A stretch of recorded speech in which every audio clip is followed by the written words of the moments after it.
Ensuite, nous allons parler amour. Donc là, je me doute que vous allez être curieuse. Beautyly me demande comment et où as-tu rencontré Chaton? Quand allez-vous faire un enfant? Et les prénoms que tu aimes, garçon ou fille? Ça fait 2 ans, plus de 2 ans même qu'on est ensemble. On s'est rencontrés via l'application Tinder. C'est pas hyper glamour, mais bon, c'est pas grave. Et tout de suite, en fait, ça a matché, c'est le cas de le dire. C'est-à-dire qu'on s'est vus, on a fait notre premier rendez-vous et en fait, on s'est plus jamais quittés, on s'est plus séparés. On a la chance d'être tous les deux complémentaires. C'est-à-dire qu'on a des personnalités un peu opposées, même totalement opposées. Mais voilà, on est hyper heureux et on trouve notre équilibre. Concernant les enfants, si vous avez vu l'émission Chasseurs d'appart dont on parlera un petit peu plus tard, oui, on a dit qu'on avait envie de fonder une famille, donc ça c'est vrai. Déjà la première étape, moi je suis un petit peu traditionnelle, c'est-à-dire que j'ai envie qu'on ait notre appart, j'ai envie qu'on se marie avant et ensuite on aura un enfant, donc on a un peu cette même vision en plus tous les deux, donc c'est parfait. Je pense que ça sera peut-être dans les 3 années à venir, voilà, grand max. Concernant les prénoms, on aime tous les deux le prénom de Iris et pour un garçon, je pense que ça sera Andrea. Mais bon, après, c'est comme ça. D'ici là, je pense que ça a le temps de changer. Question suivante de Lai LPG et Lauriane BF33 qui me demande: quand tu seras maman, est-ce que tu continueras tes vidéos? Donc oui, bien sûr que je continuerai mes vidéos parce qu'en fait YouTube maintenant fait totalement partie de ma vie, que je peux plus m'en passer. Après je vous cache pas que quand j'aurai mon petit bébé et que je me consacrerai 100% à lui, que je penserai qu'à lui, que je vivrai que pour lui, je sais pas si j'aurai le temps et l'envie surtout de faire des vidéos, mais ça y a que l'avenir qui nous le dira. Je termine cette catégorie avec Erin Snap et Clara Perret 15 qui nous dit: où en êtes-vous dans vos recherches d'appartement ou maison? Donc voilà, c'est ce que je disais tout à l'heure. En fait, on a fait l'émission Chasseurs d'appart qui est passée sur M6 début juillet, où malheureusement à la fin de l'émission on n'a pas trouvé d'appart, et là à ce jour on cherche encore et toujours, c'est-à-dire qu'on passe notre temps sur Le Bon Coin, sur tous les sites d'agents IMO, on fait pas mal de visites, on a peut-être un projet mais rien de validé, rien de sûr. Donc on est toujours en recherche malheureusement. Mais bon, on relativise en se disant qu'on est quand même hyper bien dans cet appart. Donc on prend notre temps pour avoir le coup de cœur et trouver le bien de nos rêves. Ensuite, la grosse catégorie de YouTube. Donc il y a une première question de Beauty Mati qui me demande: comment as-tu commencé à être influenceuse sur YouTube? Je suis même encore une grande consommatrice de YouTube. C'est-à-dire que depuis hyper longtemps, je regarde Sarah Sabaté, Dulce Candy. Ça c'est typiquement des youtubeuses qui m'ont vraiment influencée et surtout qui m'ont donné ce déclic, parce que j'ai toujours eu cette passion de me maquiller, de prendre soin de moi, de donner des conseils aux copines, et de nombreuses personnes autour de moi m'ont incité à me lancer, à me dire: tu devrais partager ça, t'aimes ça. C'est vrai qu'après on se rend vite compte que c'est bien beau d'aimer, mais il faut apprendre à monter les vidéos, investir dans du matériel pour qu'il y ait un rendu assez correct. Mais bon, tout ça c'est pas insurmontable, faut juste savoir que il y a cette à côté, la partie un peu technique que moi je devais améliorer, que j'ai appris, et puis voilà où on en est maintenant. On continue avec Emma CVT. As-tu des projets pour le futur de ta chaîne? Non, pas spécialement, j'ai pas de projet. Moi YouTube c'est ma passion, c'est pas mon métier. C'est-à-dire que j'ai mon petit rythme à faire mes vidéos, mais voilà.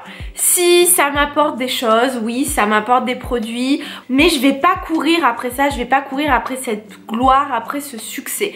Voilà, moi je le prends comme ça vient. S'il y a des avantages, tant mieux, parce qu'au final, il n'y a aucun inconvénient. Donc bon, autant kiffer. La question d'après, c'est Meguiness qui me dit: pourrais-tu arrêter ton job actuel et te convertir à un pur métier youtubeuse beauté? Pour être honnête, je ne pense pas. Même si c'est sûr que ça serait super fun de faire ça, de me lever tous les matins pour faire des vidéos, pour échanger avec les marques, pour construire des choses. Oui, c'est sûr, c'est le kiff, ça serait le kiff ultime. Quand on réfléchit un petit peu plus, déjà moi je suis très bien dans mon métier. C'est la vraie vie en fait. Michelin, moi c'est ma vraie vie. YouTube, c'est que de l'éphémère, c'est un petit peu de paillettes.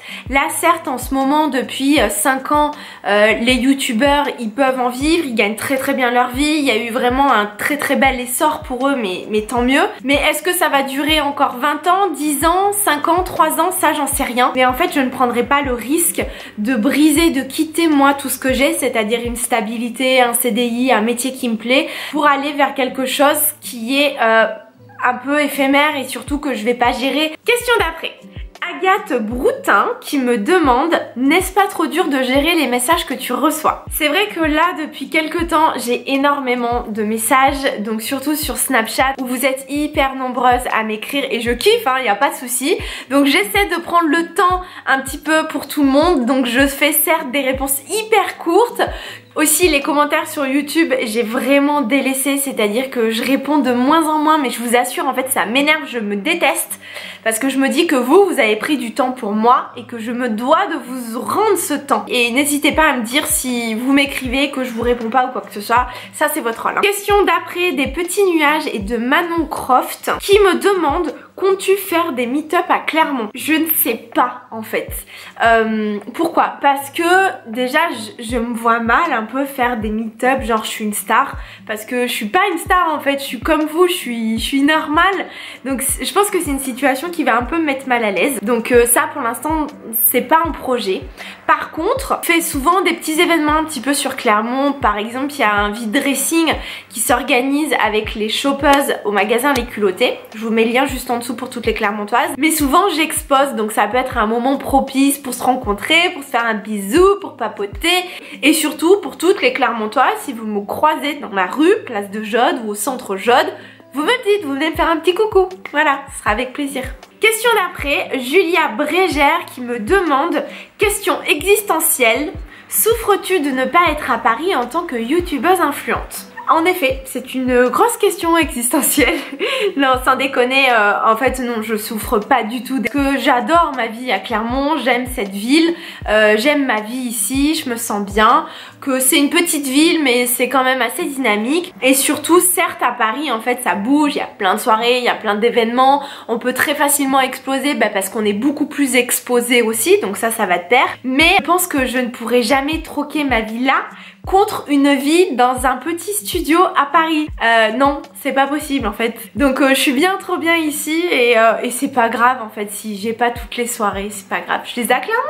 On poursuit. Question de objectif zéro défaut. As-tu déjà refusé un partenariat? Si oui, pour quelle raison? Donc oui, bien sûr, j'ai refusé pas mal de fois des partenariats. Quand en fait, tout simplement, le produit qu'on me propose ne me correspond pas. Je pars du principe, en fait, déjà sur ma chaîne, j'essaie de toujours être positive. J'ai pas envie de présenter des produits en disant c'est nul, c'est de la merde, faut pas l'acheter. Mais dans ce cas-là, n'en parle pas, en fait. Moi, je réfléchis comme ça. Je préfère ne pas en parler si j'aime pas un produit. Et pour choisir mon partenariat, si déjà dans la présentation le produit il est pas fun, ça sert à rien. Certes je le reçois gratos et voilà, ça sert à rien. Et la dernière question pour la catégorie YouTube, Elinaeline 33 et Loub RND, quelles sont tes youtubeuses françaises préférées? Alors, mes youtubeuses, donc si on parle de youtubeuses beauté, j'adore Sophia Elbo qui est ma copine, ma grande copine de Lyon. Vraiment cette fille, avant que je la rencontre, je regardais toujours ses vidéos et j'adorais ses vidéos. Ensuite, il y a une autre youtubeuse qui est un petit peu lifestyle je trouve, World of Two Sisters ou World of Sisters, je sais plus. Et c'est Cindy principalement, vraiment ces deux filles, je les adore, je les trouve hyper naturelles. J'adore leur univers. Concernant tout ce qui est mode, parce que je vais avoir tendance à plus regarder des vidéos mode en fait que des vidéos beauté. Enfin surtout pour les françaises. Il y a Dune65 que j'adore vraiment, la fille pour moi, mais elle est ultra lookée, elle a toujours des bons plans, elle présente toujours des articles pas trop chers et je trouve que c'est ça sa grande force. Et avant de conclure avec la catégorie make-up, et je suis désolée si derrière il fait de plus en plus sombre, mais c'est qu'en fait le jour est en train de tomber tout simplement. Question de Stéphanie C84 200. Quel produit make-up ne pourrais-tu pas te passer et ta marque favorite? Alors, je dirais pas que c'est un produit make-up, mais en fait c'est la crème. C'est-à-dire que pour moi les soins, ma crème de jour et ma crème avant d'aller dormir, c'est juste essentiel. Quand j'en ai pas, enfin même j'en ai tout le temps parce que c'est impossible pour moi de l'oublier. Je trouve qu'en fait c'est ça qui va faire le teint, c'est-à-dire c'est ce qui fait qu'on ait une belle peau, qu'on a un teint lumineux. Voilà, ça fait tout pour moi. Et concernant la marque favorite, je dirais Kat Von D parce que j'arriverai facilement à me faire un total look, donc ça soit teint pour les yeux et pour les lèvres avec tous ces produits, parce que voilà, il y a vraiment beaucoup de mes favoris chez Kat Von D.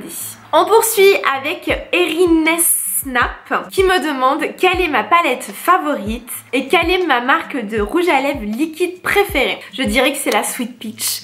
Elle a une très bonne pigmentation, j'adore les tons chauds et en fait dans les teintes il va y avoir du mat, un peu de l'irisé et aussi quelques petites teintes froides. Voilà, c'est vraiment quand je pars en vacances, je suis obligée de l'emmener parce qu'en fait il y a tout ce qu'il faut, je trouve, dans cette palette. Et pour la marque de rouge à lèvres liquide, donc vous savez que je m'éloigne de plus en plus un petit peu des rouges à lèvres liquides parce que je trouve que c'est pas confortable, mais je pense que je dirais Kat Von D aussi, où en fait c'est qu'elle a des couleurs de malade. Agathe Broutin pour la deuxième fois, je crois, qui me demande quelle est ma palette du moment. C'est obligatoirement la Urban Decay Hit, donc la toute dernière, le petit bébé, la nouveauté de la rentrée. Elle est géniale, elle est magnifique parce que déjà on est dans des tons chauds, donc personnellement c'est ce que j'adore. Et en fait il va y avoir vraiment plein de déclinaisons, surtout dans les mats. Elle se travaille également hyper bien parce qu'elle est très fine et hyper pigmentée. C'est mon petit coup de cœur de la rentrée quand même, ça. Et on en vient à notre dernière question qui est de Sophie à 31. Est-ce que tu décides ton make-up des snaps le matin ou tu y penses la veille? Et est-ce que tu prépares tes produits? Alors oui, petite précision pour celles qui sont pas au courant, en fait je me filme plus ou moins tous les matins sur Snapchat en train de me préparer, c'est-à-dire en train de faire mon maquillage, donc n'hésitez pas à m'ajouter. Et non, en fait je fais vraiment au freestyle.